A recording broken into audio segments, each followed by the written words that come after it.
Halo semuanya, kami dari kelompok Haruku nomor 039. Saya Michelle Intan Handa. Saya Felicia Tarianto. Dan sekarang kita ada di Museum Gajah. Yuk kita. Bentar, sebelum kalian lanjut, gue mau tahu dulu nih deskripsi atau sejarah dari museum ini ya. Jadi museum ini tuh lahir dari tahun 1778 atau tanggal 24 April.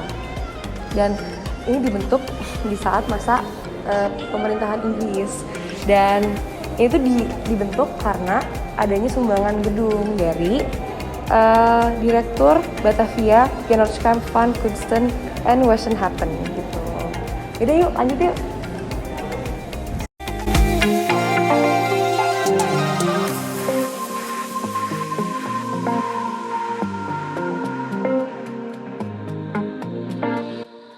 Jadi, ini merupakan penampakan atau visual dari Museum Nasional yang sebelumnya dinamakan Museum Gajah.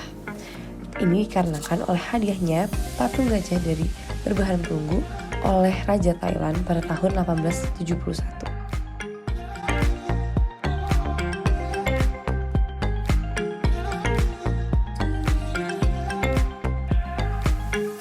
Jadi sebelum kita mulai membahas mengenai kemerdekaan Indonesia, kita akan membahas sedikit mengenai kebudayaan Hindu-Buddha. Di sini ada prasasti Anjuk Ladang. Prasasti Anjuk Ladang ini dibuat di Kediri, Jawa Timur pada tahun 1937 Masehi. Prasasti ini berisi tentang sebidang tanah yang diberikan kepada raja dengan daerah yang bebas pajak. Tanah ini untuk dipersembahkan kepada Batara di Sang Hyang Prasada Kabyaktan Sri Jayamerta. Oke. Ini merupakan sebuah anugerah raja kepada pejabat desa Anjuk Ladang karena telah berjasa mengikuti perang melawan musuh.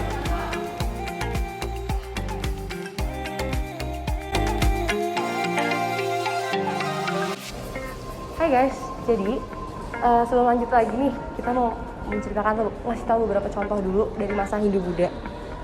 Pertama, itu ada contoh patung yang diukir pada tahun 9 Masehi di Jawa Tengah.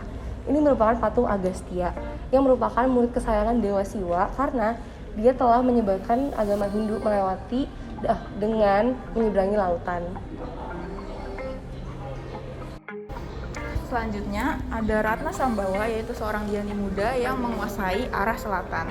Jadi patung ini sudah ada dari sejak 9 Masehi di Klaten, Jawa Tengah. Selanjutnya ada patung Bodhisattva Padmapani.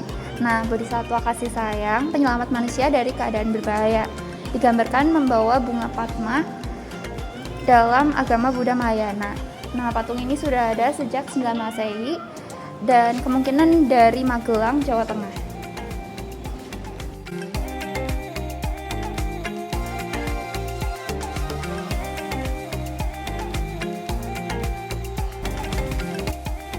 Jadi guys, di sini ada banyak prasasti-prasasti seperti yang bisa kita lihat. Ini semua adalah peninggalan dari zaman kerajaan yang merupakan warisan dari leluhur-leluhur kita. Oke, jadi di sini ada sejarah kebudayaan Indonesia periode prasejarah. Yang pertama itu ada Paleolitik, terus juga ada Praneolitik, Neolitik, dan di sini ada Protosejarah. Guys, jadi setelah masuk masa prasejarah, kita akan memasuki masa klasik kerajaan, yaitu masa klasik Hindu-Buddha, yang dimana masuknya anasir budaya India melewati penyebaran agama Hindu dan Buddha. Setelah berapa ratus tahun, melewati sampai 1518, mulailah masuk kerajaan Islam. Masuknya agama Islam di Nusantara ini mulai pada tahun 1267. Oke, jadi di rentang masa kerajaan Hindu-Buddha dan juga masa kerajaan Islam dimulai dari tahun 1494 dimasukilah masa kolonial, yaitu masa penjelajahan bangsa-bangsa Eropa ke Indonesia dengan tujuan motivasinya ekonomi atau perdagangan, dan ternyata diakhiri dengan menjadi tanah jajahan mereka.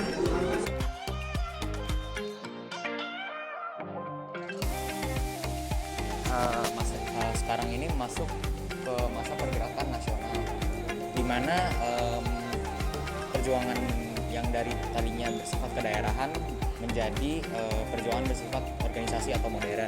Masa ini dimulai dari 20 Mei 1908, yaitu prakarsa pertamanya organisasi Budi Utomo, dan diakhiri tanggal 28 Oktober 1928, yaitu Sumpah Pemuda atau Kongres Pemuda II yang akhirnya melahirkan Ikrar Sumpah Pemuda.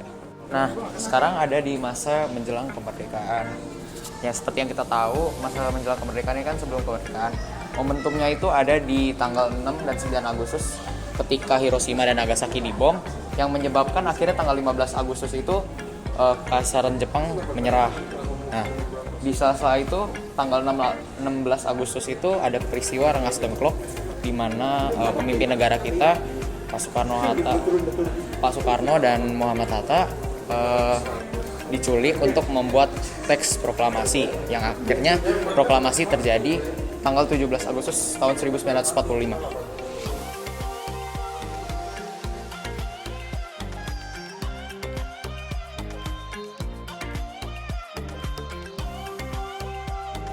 Oke guys, jadi sekarang kita ada di tempat di mana di sebelah kirinya ada time frame masa revolusi Indonesia, dan di sebelah kanan ada peta suku bangsa Indonesia di mana banyak sekali etnik dan bahasa Indonesia. Indonesia pertama kali diperkenalkan oleh James Richardson Logan pada tahun 1850. Kemudian nama Indonesia dipergunakan lagi pada Kongres Pemuda yang kedua, yaitu pada tahun 1928. Di situ nama Indonesia digunakan sebagai nama bangsa, tanah air, dan nama bahasa kita. Lalu secara resmi pada tanggal 17 Agustus 1945, Indonesia berdiri sebagai negara dan bangsa yang resmi. Indonesia memiliki lebih dari 400 suku bangsa dan lebih dari sekitar 700 suku jenis bahasa dan dialek lokal. Keberagaman itu membuat Indonesia menjadi bineka semboyan bineka tunggal ika.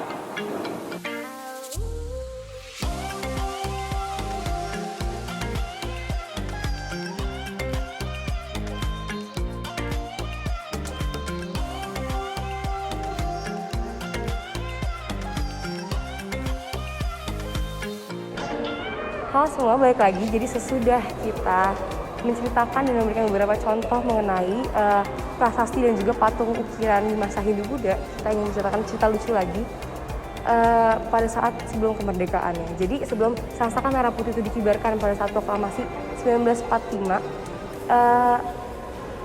kain ini yang merah putih itu diambil dari gudang di Jalan Pintu Air, dan setelah itu dikirimkan diinstruksikan sendiri oleh Insinyur Soekarno untuk dikirimkan ke Jalan Pegangsaan nomor 56 di Jakarta untuk dijahit lagi oleh istrinya, yaitu Ibu Fatmawati. Merah putih itu simbol perjuangan pahlawan untuk melawan kolonialisme. Nah, merah itu melambangkan keberanian, sedangkan warna putih itu melambangkan kesucian. Nah, niat pahlawan untuk memperjuangkan Indonesia. So Voyagers, seperti yang kalian lihat di kanan kiri gue nih banyak banget barang-barang kapal, and di sini juga ada ships di mana kemarin kita disuruh bikin kapal dari sumpit. And gak lupa juga relate banget dengan tema PGU 2022 tahun ini. So guys, don't forget to always navigate your path.